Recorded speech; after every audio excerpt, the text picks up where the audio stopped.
How to Save DAZN Part 2. DAZN, they have a slogan. It's something like big fights, cheap price, any device. Now, as nice as that little slogan is, that isn't how you build a business, right? You don't just make a slogan and suddenly you're making money. But what they're really missing is the any device part. So you're saying to me, I can watch this on my phone or my tablet or whatever, or my laptop.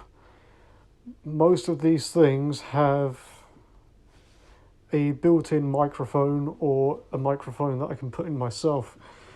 You're going to spend all this money on these average commentators, and you're not going to utilize the any device part of your slogan. So let me talk about some things, some features you could add into DAZN.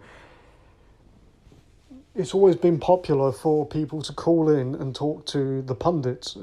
Steve Bunce used to do this on Box Nation. And there was some funny points. One guy cussed him out.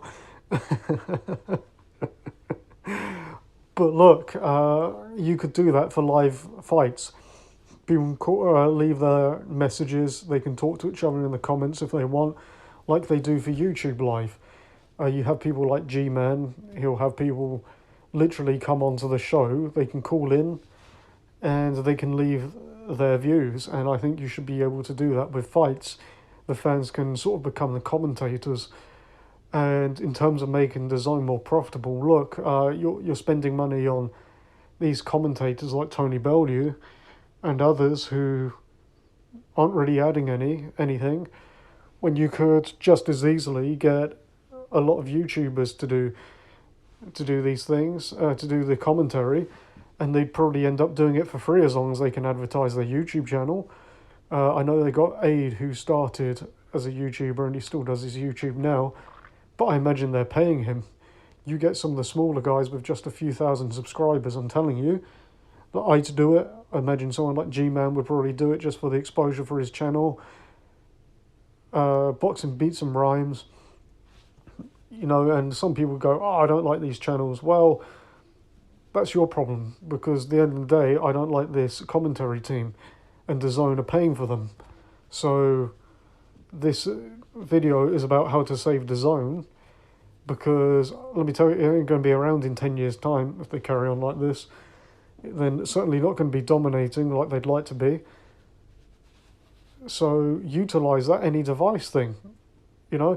Anyone with a smartphone can talk in, they can leave their comments and people can read them live, and have people ring in and leave their observations on a fight. You might even have some funny moments.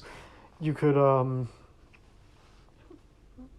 not make it into a betting platform, but people could wager things. There's an app, I forget what it's called, but you set yourself challenges, and if you don't accomplish them, then you have to do certain things. Like, I think somebody it was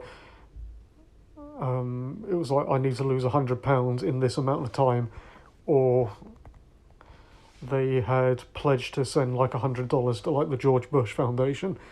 Do something like that. Have interaction between the fans so that they can talk to each other. If you've got two fighters with quite fanatical fans, they can go at it a little bit.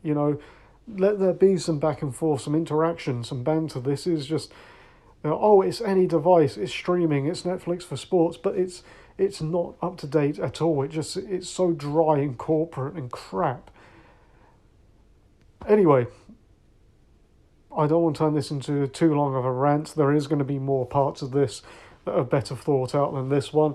This is just some extra food for thought in terms of, the main thing is you can get free commentary on DAZN that's just as good as the guys that you're paying. You can send them to the fights, or you could just have them watch it literally on their laptops or whatever and commentate live that way. This seems so silly, and I don't know what they're doing. They've got no brand identity here. is this a really new, hip, sort of young thing?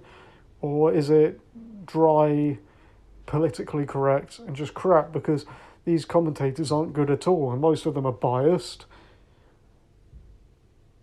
You know, Tony Bellew is insanely biased, and then when you get somebody good like Carl Froch on, I know that was on Sky Sports to be fair, but someone like Carl Froch would be great because he likes to wind people up. But the thing is, he comes at a price. You can get people who can wind people up for free. So their number one thing needs to be bringing money in and saving money. So tell me what you think. How would you save DAZN? What do you think in terms of my fan interaction idea? How would you implement that? Let me know. Thank you very much. You have yourself a great day. Thank you.